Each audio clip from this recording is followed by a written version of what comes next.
All right, guys, continuing on for our Sunday lesson. I think part of that I read may have been a part of a lesson that we'd already completed, but this one for sure is going to be new to you. So let's jump on over. We're going to be in Matthew 25, and it is actually going to be the whole chapter, which is 1 through 46, and then just the last couple of verses in Luke 21, and we'll finish up that chapter as well. Again, this will just be a lot of reading. There is a lot of different opinions on the parable of the wise and foolish virgins. And then we have some of the kind of the same concepts that we see here in the parable of the talents that we've seen before. And then we have the Son of Man coming to judge the nations. And so again, the Olivet Discourse is about leading into an information about the end times. Um, and there's not a lot that I'm going to pull from this specifically to teach because this is not a lesson on eschatology. This is the chronology of Jesus's life. So we're pretty much just going to read through Matthew 25 together. So, verse 1. Then the kingdom of heaven shall be likened to 10 virgins who took their lamps and went out to meet the bridegroom. Now 5 of them were wise, and 5 were foolish. Those who were foolish took their lamps and took no oil with them, but the wise took oil in their vessels with their lamps. But while the bridegroom was delayed, they all slumbered and slept. At midnight a cry was heard, Behold, the bridegroom is coming, go out to meet him. Then all those virgins arose and trimmed their lamps. And the foolish said to the wise, Give us some of your oil, for our lamps are going out. But the wise answered and said, No, lest there should not be enough for us and you. But go rather to those who sell and buy for yourselves. And while they went to buy, the bridegroom came, and those who were ready went with him into the wedding, and the door was shut. Afterward, the other virgins came also, saying, Lord, Lord, open to us. But he answered and said, Assuredly, I say to you, I do not know you. Watch therefore, for you know neither the day nor the hour in which the Son of Man is coming. So, again, there is a lot of theological discussion about who the wise and foolish virgins are and what they represent. Um, and so is it believers and unbelievers, the church and the world? The is it the Jews and the Gentiles? We're not going to get into that. There's too much to pull from. And so, but we know from parables that Jesus is teaching something or answering a question. And one of the main things that we can take from this is the same thing that we finished from chapter 24, which is that we need to be watchful. Right? Because nobody knows the day or the hour that the Son of Man is coming. So that's just the main thing is to be watchful and ready. So, moving on to verse 14. For the kingdom of heaven is like a man traveling to a far country, who called his own servants and delivered his goods to them. And to one he gave 5 talents, to another 2, and to another 1, to each according to his own ability. And immediately he went on a journey. Then he who had received the 5 talents went and traded with them and made another 5 talents. And likewise, he who had received 2 gained 2 more also. But he who had received 1 went and dug in the ground and hid his Lord's money. And after a long time, the Lord of those servants came and settled the accounts with them. So he who had received 5 talents came and brought 5 other talents, saying, Lord, you delivered to me 5 talents. Look, I have gained 5 more talents beside them. His Lord said to him, Well done, good and faithful servant. You are faithful over few things. I will make you ruler over many things. Enter into the joy of your Lord. He also, who had received 2 talents, came to him and said, Lord, you delivered to me 2 talents. Look, I have gained 2 more talents besides them. His Lord said to him, Well done, good and faithful servant. You have been faithful over few things. I will make you ruler over many things. Enter into the joy of your Lord. But then he who had received the 1 talent came and said, Lord, I knew that you to be a hard man, reaping where you have not sown and gathering where you have not scattered seed. And I was afraid, and I went and hid your talent in the ground. Look, there you have what is yours. But his Lord answered and said to him, You wicked and lazy servant, you knew that I reap where I have not sown, and I gather where I have not scattered seed. So you ought to have deposited my money with the bankers, and at my coming I would have received back my own with interest. So take the talent from him and give it to him who has 10.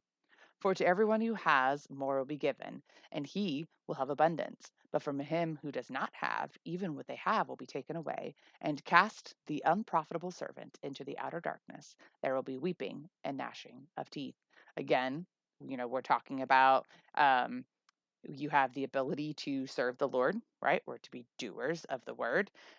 Something that he mentions is that he gave according to their ability, right? And so we know how the Lord gives, right? He gives according to our ability and then, of course, builds us up to what the purpose he has for us, right? So there's a few things that we can draw from this. This is just like another parable that we have read, right? It's the same thing where they double their money, they go out, make more believers amongst the people is the concept there. And then there's some that took their faith and hid it away, didn't give it to anybody, right? Or had none. So those who had little, right?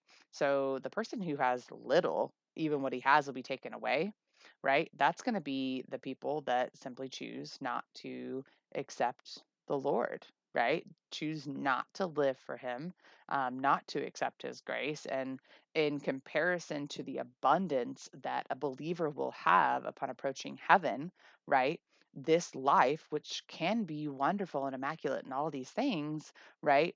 This life is going to be very small, right? But a flash in comparison to eternity. So even what this little that they had, more is going to be taken, as in they're now going to be cast into hell, right? Where there's weeping and gnashing of teeth. And so that is the main concept there that we've repeated a couple of times now, right? To be watchful and to be ready. We're not going to dive into things like what the darkness can represent, what oil represents for the last one. And so, um, like I said, that just gets into more information than what we're particularly studying at this moment. So let's continue on to verse 31, and we'll read to the end of the chapter here in verse 46. When the Son of Man comes in his glory, and all the holy angels with him, then he will sit on the throne of his glory, and all the nations will be gathered before him, and he will separate them one from another, as a shepherd divides his sheep from the goats. And he will set the sheep on his right hand, but the goats on the left. Then the king will say to those on his right hand, Come, you blessed of my Father, inherit the kingdom prepared for you from the foundation of the world. For as I was hungry, you gave me food. I was thirsty, you gave me drink. And I was a stranger, and you took me in. I was naked, and you clothed me. I was sick, and you visited me. I was in prison, and you came to me. Then the righteous will answer him, saying, Lord, when did we see you hungry and feed you, or thirsty and give you drink? When did we see you a stranger and take you in, or naked and clothe you? Or when did we see you sick or in prison and come to you? And the king will answer and say to them, Assuredly I say to you, inasmuch as you did it to the one of the least of these, my brethren, you did it to me. We have often heard, or at least most of us have often heard, that particular passage. Then he will also say to those on the left hand, Depart from me, you cursed, into the everlasting fire prepared for the devil and his angels. For I was hungry, and you gave me no food. I was thirsty, you gave me no drink. I was a stranger, you did not take me in. Naked, and you did not clothe me. Sick and in prison, you did not visit me. And they will also answer him, saying, Lord, when did we see you hungry or thirsty or a stranger, or naked or sick or in prison, and did not minister to you? Then he will answer them, saying, Assuredly I say to you, inasmuch as you did not do it to one of the least of these, you did not do it to me. And these will go away into the everlasting punishment, but the righteous into eternal life.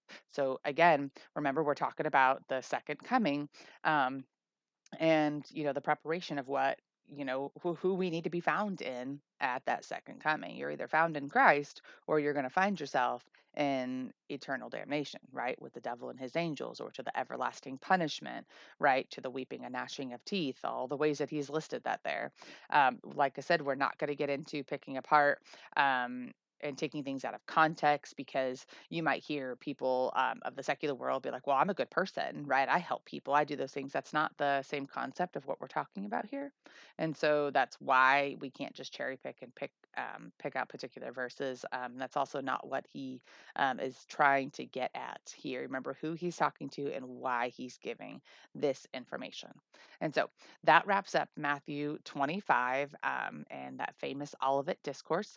And we'll read just just the last two verses here in Luke 21. It says, "And in the daytime he was teaching in the temple, but at night he went out and stayed on the mountain called Olivet. Then in the morning all the people came to him in the temple to hear him." So even to the last couple of days leading into his trial and death, right? This is that week. Okay, we're on Tuesday before his crucifixion. He is still teaching, right? And so he's still teaching in the temple, and people are still coming to hear him. So that is still what he's doing with his last ditch efforts, right? To reach his people before his very own crucifixion. Um, so that wraps up that section, and I will see you guys again in the next one.